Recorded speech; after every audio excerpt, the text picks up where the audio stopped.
La Guyane est à la fois un territoire français, mais surtout sud-américain. Nous sommes voisins du Brésil et du Suriname. Alors nous sommes capables en Guyane française, donc en Amazonie française, d'accueillir les visiteurs qui s'intéressent à la nature en forêt, véritablement. C'est très facile. La forêt en Guyane, c'est 98% du territoire, donc aucun souci pour y accéder, même sur des moments très courts de séjour.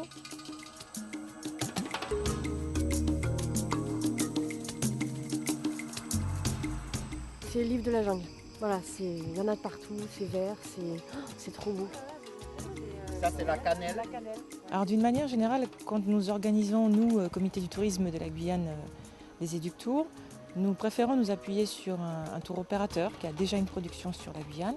Donc c'est le cas sur ce voyage, puisque nous sommes en partenariat avec Guyane Authentique, donc qui fait partie du groupe Ailleurs et Marieton. 9 agents de voyage sont avec moi depuis jeudi. Donc pour résumer, il y a un peu de nature, un peu de science et un peu de culture.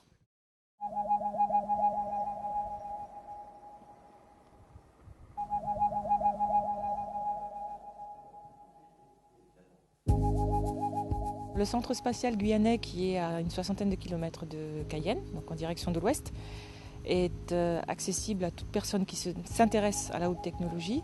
On ne paye pas pour aller le visiter. La formalité, elle est simple. Un mail, un coup de fil, un fax pour s'inscrire. Et on est pris en charge ensuite par une super organisation pour découvrir l'ensemble des installations pendant près de 3h30 de visite.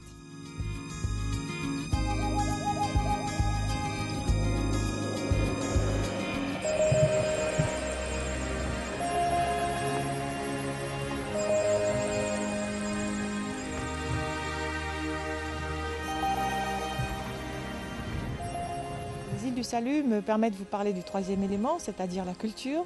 Donc nous sommes sur du patrimoine historique. Donc c'est un site incontournable. Nous sommes au large de Kourou. On y accède par des catamarans ou des bateaux rapides, selon les moyens, selon ce qu'on a envie de faire. Et ça permet bien sûr de découvrir ce qui reste de ce bagne qui a existé en Guyane sur une période très longue, de près de 100 ans. Et la nature ayant repris ses droits, les îles sont superbes, c'est recouvert de cocotiers, une très belle végétation luxuriante, des petits animaux par-ci par-là. Donc un devoir de mémoire, certes, mais surtout le bonheur d'être dans un endroit superbe.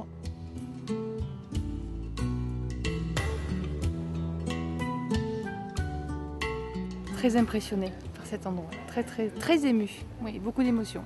Ce sont des îles, la mer est tout autour, le vent, tout est agréable. Donc un vrai bonheur d'être posé sur un rocher à l'ombre d'un cocotier pour profiter d'un environnement qui est vraiment, qui fait beaucoup de bien, tout en s'intéressant à l'histoire.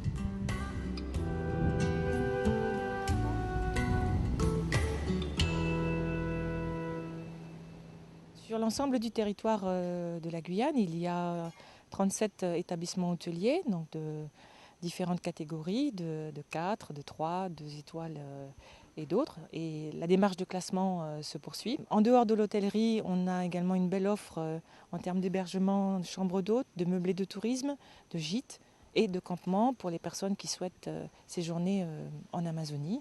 Alors nous sommes effectivement au Wapa Lodge. On a une navigation courte de 20 minutes en pirogue et on accède en plein cœur de la forêt amazonienne dans des conditions de confort qui sont très appréciables.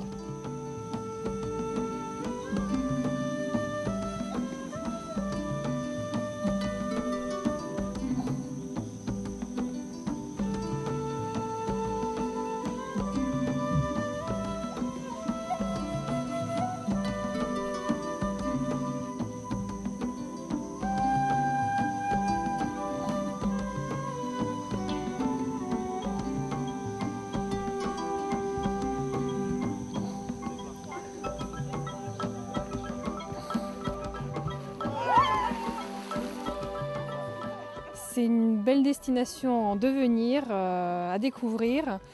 Un gros potentiel en pleine croissance, vraiment une destination en pleine croissance à vivre. J'ai adoré la nuit en pleine immersion dans la forêt au Wapa Lodge et j'ai beaucoup aimé le marché de Cayenne.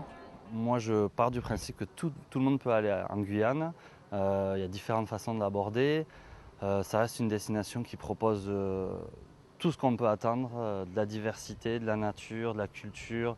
C'est francophone, donc vraiment pour ça, aller découvrir une nouvelle population, bien que ce soit en France, c'est partir à cette découverte-là. On souhaite que les agences pensent un petit peu plus à la Guyane française, que les agents de voyage dépassent peut-être leur peur spontanée aussi qu'ils ont de la destination. Alors on va me dire oui, là vous regardez autour de moi, je suis en pleine forêt, mais pour autant, j'ai pas de serpent qui tombe sur ma tête, ni quoi que ce soit. Voilà, donc évacuer ces idées reçues qui existent et qui persistent encore sur la Guyane. Et nous sommes vraiment prêts à accueillir ce type de client qui aujourd'hui va peut-être en Amérique centrale ou à côté au Brésil ou même à Bornéo ou en Asie. Donc pensez à cette Amazonie française avec une connexion aérienne quotidienne ou 4 fois par semaine directe avec une autre compagnie française. Donc pensez à la Guyane. Ne pensez pas qu'aux autres territoires du monde, pensez à ce petit bout de France.